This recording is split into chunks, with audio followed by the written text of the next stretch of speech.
बिस्मिल्लाहिर्रहमानिर्रहीम। इय्याका नअब्दु व इय्याका नस्तईन। अस्सलाम वालेकुम रहमतुल्लाहि व बरकातुहू नाज़रीन, उम्मीद करता हूँ आप सब खैरियत से होंगे और आप लोगों की ज़िंदगी अच्छी गुजरी होगी।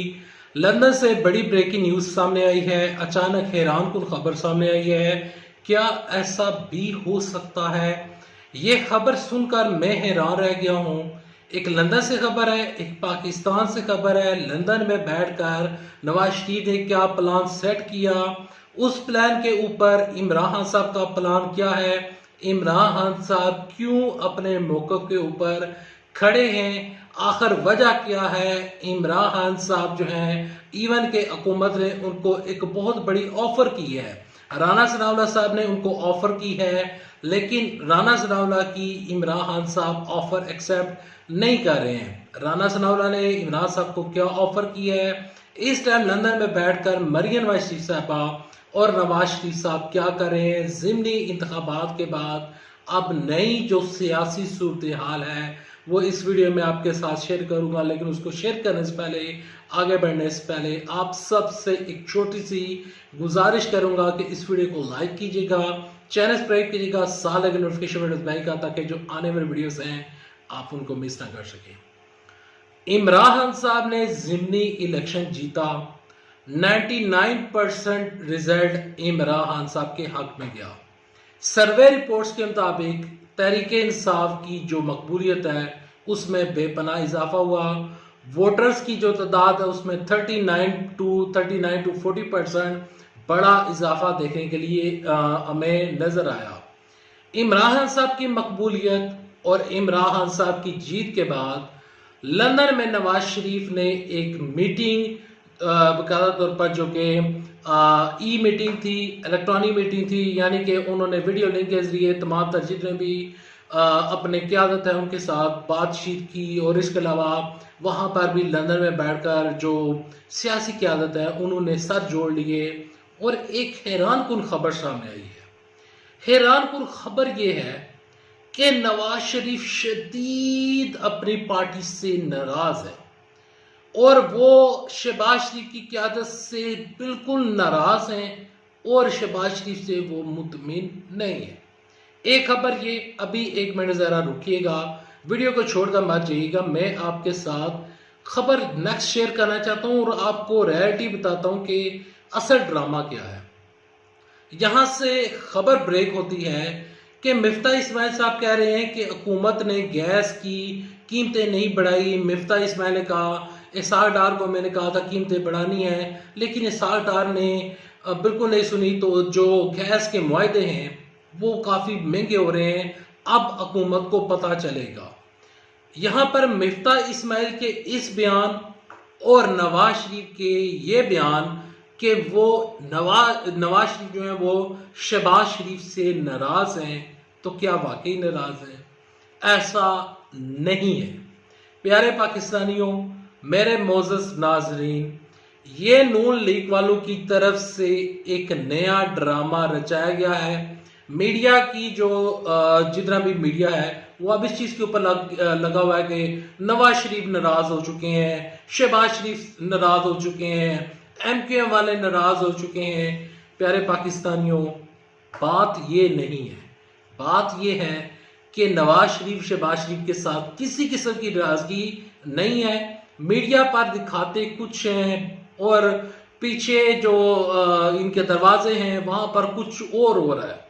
नवाज शरीफ एक ही मुतालबा कर रहे हैं अपने भाई से कि किसी तरीके के साथ कोशिश करो, जो मर्जी केस बनता है इमरान खान साहब के ऊपर बनाओ, इमरान खान साहब को ना अहल कर दो। इमरान खान साहब अगर ना अहल हो जाते हैं तो मेरा रास्ता खुल जाएगा। बसूरत दिगर इमरान खान साहब 2/3 अक्सरियत के साथ इलेक्शन जीते हुए नजर आ रहे हैं। राना सनाउल्लाह साहब ने इमरान खान साहब को एक ऑफर की थी अपनी प्रेस कॉन्फ्रेंस में बैठकर। कल की जो उनकी प्रेस कॉन्फ्रेंस थी, उस प्रेस कॉन्फ्रेंस में उन्होंने कहा था कि आप इस्लामाबाद में चढ़ाई ना करें, इस्लामाबाद की जानब आप ना आए, अगर आएंगे तो आपको बाकायदा तौर पर हम रोकेंगे।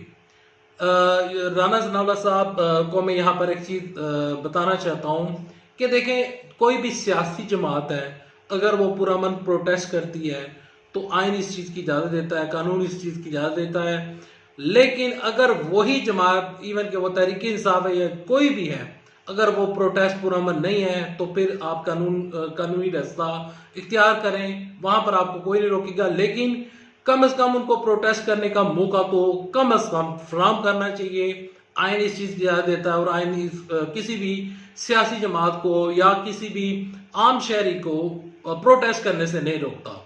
खैर, राणा सनाउल्लाह साहब ने इमरान खान साहब को ऑफर दी कि आए मिलकर बैठते हैं और आपसे बातचीत करते हैं।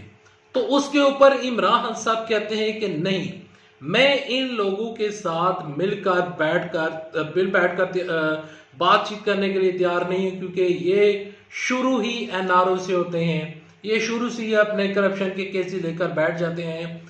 इमरान खान साहब ने कहा है कि मैं इनके साथ किसी किस्म का कोई भी इनके साथ किसी किस्म की कोई मुज़ाकरात नहीं करूंगा और ना ही मैं करने जा रहा हूं। यहाँ पर मैं आपको एक और बड़ी खबर देना चाहता हूँ कि इलेक्शन ख़त्म हो चुके हैं और इमरान साहब कहते हैं कि लॉन्ग मार्च करूंगा, इसी महीने लॉन्ग मार्च करूंगा। और एक खबर ये भी आई है कि सिंध में जो बल्दियाती इंतखाबात होने जा रहे थे 7 अजला में, वो भी मुलतवी कर दिए गए हैं इलेक्शन कमीशन की जानब से। तो यहाँ पर आपको मैं एक और भी खबर देना चाहता हूँ कि आपने देखा कि कौमी असम्बली में राजा परवेज साहब, जो कि स्पीकर असम्बली हैं इस टाइम, उन्होंने इस्तीफे मंजूर किए थे और इस्तीफे मंजूर करने के बाद ये इलेक्शन हुए हैं।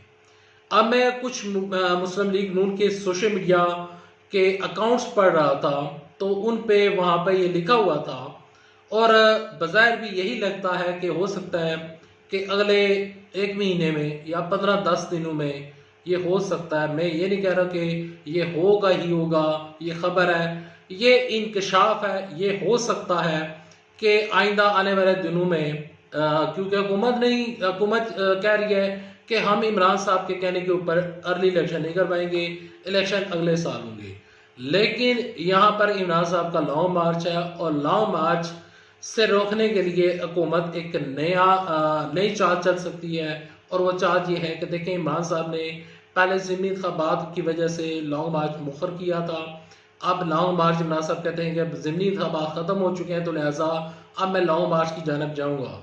तो ऐन मुमकिन है कि राजा परवेश साहब, हो सकता है कि 10, 20 या 30 बंदे जो कि तहरीक इंसाफ के हैं, तो उन लोगों के इस्तीफे जो हैं उनको मंजूर करके एक दफ़ा फिर इलेक्शन कमीशन को वो रिक्वेस्ट फॉरवर्ड करेंगे और इलेक्शन कमीशन उन जगहों से सीटें खाली करार दे देगा और हो सकता है कि दोबारा इंतखाबात हो जाए। अब ये इमरान साहब ने जो 6 सीटें जीती हैं, अब इन 6 सीटों में से वो कौन सी रखेंगे तो वो भी अभी हमारे सामने हमें कोई एग्जैक्ट नहीं बताया गया कि किस जगह से सीट रखी जाएगी। और बाकी जो 5 जगहें हैं वहाँ से भी इलेक्शन होगा। मलीर के कैंडिडेट जो इमरान साहब के खिलाफ जीते थे, तो वो कहते हैं कि इमरान साहब री इलेक्शन करवा लें, और उधर से इलेक्शन कमीशन वाले कह रहे हैं कि बाकायदा तौर पर इमरान साहब के साथ किसी किस्म की कोई धांधली नहीं हुई। अगर आपको ये वीडियो पसंद है, इस वीडियो को लाइक कीजिएगा, चैनल सब्सक्राइब कीजिएगा, साथ ही नोटिफिकेशन बटन दबाइएगा ताकि जो आने वाले वीडियोस हैं आप उनको मिस ना कर सकें। अल्लाह हाफिज़। पाकिस्तान जिंदाबाद। अफवाज पाकिस्तान जिंदाबाद।